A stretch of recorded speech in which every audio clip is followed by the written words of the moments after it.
क्या आप सोच सकते हैं कि कभी हमारी धरती के चारों ओर भी शनि की तरह रिंग्स थीं? हाँ, आपने बिल्कुल सही सुना। करीब 500 मिलियन साल पहले ये रिंग्स हमारी धरती का हिस्सा थीं, लेकिन फिर ये अचानक कहाँ गायब हो गईं? और क्या इनके गायब होने के पीछे कोई बड़ी रहस्यमयी घटना थी? आज हम इसी अनोखे और चौंकाने वाले रहस्य को जानेंगे जिसने हमारी धरती का इतिहास बदल दिया। क्या आप तैयार हैं इस रोमांचक सफर पर चलने के लिए? तो चलिए शुरू करते हैं। आपको जानकर हैरानी होगी कि ये रिंग्स सिर्फ धरती की खूबसूरती का ही हिस्सा नहीं थी, बल्कि उन्होंने जीवन को बनाने और नष्ट करने पर भी असर डाला। तो चलिए जानते हैं कि ये इनक्रेडिबल रिंग्स कैसे बनी और क्यों अचानक गायब हो गईं। ये बात सिर्फ रिंग्स की नहीं है, बल्कि उस समय की है जब धरती पर मास एक्सटिंक्शन हुआ और नए नए जीव उभरे। और हाँ, जो हम आपको बताने जा रहे हैं वो आपको सोचने पर मजबूर कर देगा कि क्या इन रिंग्स के गायब होने के बाद धरती पर कुछ ऐसा हुआ जिसने सब कुछ बदल कर रख दिया। लेकिन रुकिए, असली थ्रिल अभी बाकी है। अब सवाल ये है कि ये रिंग्स किस समय की हैं? उस दौर में हमारी धरती कैसी दिखती थी? हम बात कर रहे हैं मिडल ऑर्डोविशियन पीरियड की। उस समय जमीन पर ज्यादा कॉम्प्लेक्स जीवन नहीं था, ज्यादातर जीव समुद्र में रहते थे। लेकिन जैसे ही ये रिंग्स खत्म हुई, समुद्र के जीवन में भारी तबाही आ गई। जी हाँ, ये रिंग्स सिर्फ एस्ट्रोनॉमिकल फिनोमेनन ही नहीं थी, इनका गायब होना धरती के बड़े बदलावों से जुड़ा हुआ था। अब आते हैं उस दौर के अजीबोगरीब जीवों पर, जैसे एंडोसेरेस। सोचिए, एक विशाल का स्क्विड जैसा जीव जिसके सिर पर लंबी टोपी के जैसा स्ट्रक्चर होता था। ये जीव समुद्र में राज करते थे, लेकिन फिर अचानक कुछ ऐसा हुआ जिससे धरती के ज्यादातर जीव गायब हो गए। क्या ये सब एक इत्तेफाक था या फिर रिंग्स के गायब होने और मास एक्सटिंक्शन के बीच कोई गहरा कनेक्शन था? कहानी यहाँ खत्म नहीं होती। सवाल ये उठता है कि अगर ये रिंग्स सच में थी तो आखिर गई कहाँ? क्या वो अचानक गायब हो गईं या धरती के किसी हिस्से में जा मिली? कुछ वैज्ञानिकों का मानना है कि इन रिंग्स के गायब होने से धरती पर बड़े भूकंप और पहाड़ों का बनना शुरू हुआ। तो फ्रेंड्स, हमने देखा कि ये घटना सिर्फ एक मास एक्सटिंक्शन तक लिमिटेड नहीं थी, बल्कि इसने पृथ्वी के जीवन को नए सिरे से शुरू होने का मौका दिया। इसे हम ऑर्डोविशियन सिल्यूरियन एक्सटिंक्शन के नाम से जानते हैं। इस एक्सटिंक्शन के बाद एक नई शुरुआत हुई जिसे ग्रेट ऑर्डोविशियन बायोडाइवर्सिफिकेशन कहा जाता है। लेकिन असली सवाल यही है, ये सब अचानक से क्यों और कैसे हुआ? और क्या इन घटनाओं के पीछे कोई और बड़ा कारण था जो हमें अब तक पता नहीं चला? ये अब तक एक पहेली है, लेकिन हमारे पास कुछ ऐसे सबूत हैं जो इस राज से पर्दा हटा सकते हैं। और जब आप ये जानेंगे तो यकीन मानिए, आप हैरान रह जाएंगे। अब बात करते हैं एक और चौंकाने वाली थ्योरी की। ये थ्योरी कई मीटियोराइट टकरावों से जुड़ी है, जिसे ऑर्डोविशियन मीटियोर इवेंट कहा जाता है। करीब 467 मिलियन साल पहले का समय कुछ अजीब था, जब अचानक धरती पर कई एस्ट्रॉयड्स टकराने लगे। शुरू में ये माना गया कि ये सब एक बड़े एस्ट्रॉयड के टूटने से हुआ होगा, जो करीब 150 किलोमीटर बड़ा था। शायद ये एस्ट्रॉयड किसी टक्कर में टूट गया और उसके टुकड़े अगले 20 मिलियन साल तक धरती पर गिरते रहे। लेकिन ये घटना एक साधारण टकराव नहीं थी, इसके पीछे कुछ और गहरी वजह छिपी थी, जो अब हमें समझ आ रही हैं। आपको जानकर हैरानी होगी कि इन मीटियोराइट टकरावों से बने क्रेटर्स का समय और स्थान लगभग एक जैसे हैं। ये टकराव ज्यादातर धरती के इक्वेटर के पास हुए, न कि ऊंचे इलाकों में, और यही बात इसे और भी रहस्यमय बनाती है।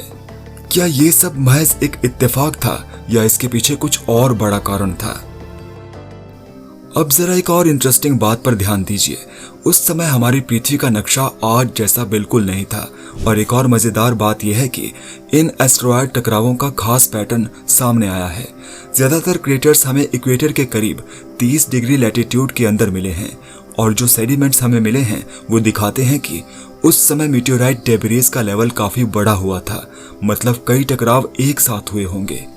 लेकिन असली सवाल ये उठता है कि आखिर ये सारे मीटियोराइट्स एक ही जगह पर क्यों गिरे और बाकी जगहों पर क्यों नहीं?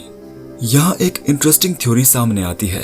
शायद ये सभी मीटियोराइट्स किसी प्राचीन रिंग का हिस्सा थे जो धीरे धीरे धरती पर गिर रहे थे। अगर ये सच है तो समझना आसान हो जाता है कि सारे मीटियोराइट्स एक ही जगह पर क्यों गिरे। वैज्ञानिकों का मानना है कि ये पूरी तरह से असंभव नहीं है।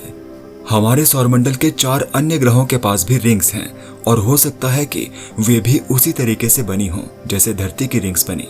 अब जरा सोचिए, अगर पृथ्वी के ऑर्बिट में कोई बड़ा एस्ट्रॉयड फंस गया होता और धीरे धीरे टूटकर रिंग्स में बदल गया होता, तो ये रिंग्स आखिरकार धरती पर क्यों और कैसे गिरी? क्या ये सब किसी कॉस्मिक डांस का हिस्सा था? ये सवाल जितने इंटरेस्टिंग है उतने ही रहस्यमय भी हैं। अब सवाल ये उठता है कि क्या इन रिंग्स के टूटने से हमारे एनवायरनमेंट पर कोई प्रभाव पड़ा?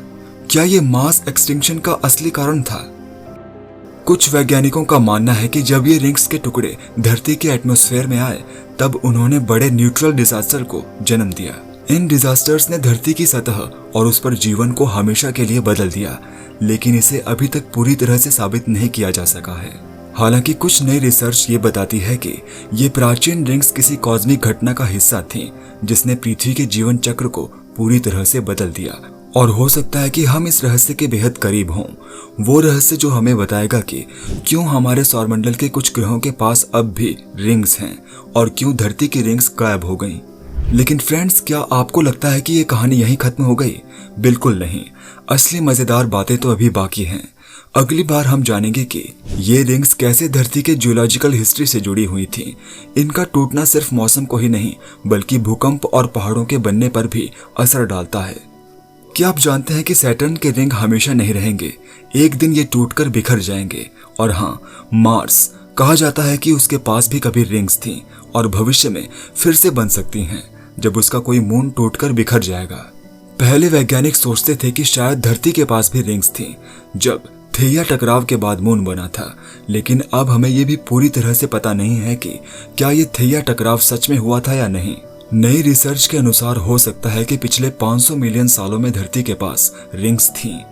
इन रिंग्स के सबूत अब तक गायब हो गए होंगे, क्योंकि इनका समय लगभग 40 मिलियन साल का होता है, जो कि उन मीटेओराइट टकरावों के समय के आसपास ही है।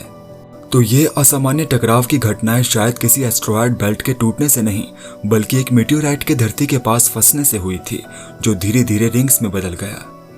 ये रिंग्स लगभग 30 से 40 मिलियन सालों तक टिकते और अपना निशान जियोलॉजिकल रिकॉर्ड में छोड़ देते।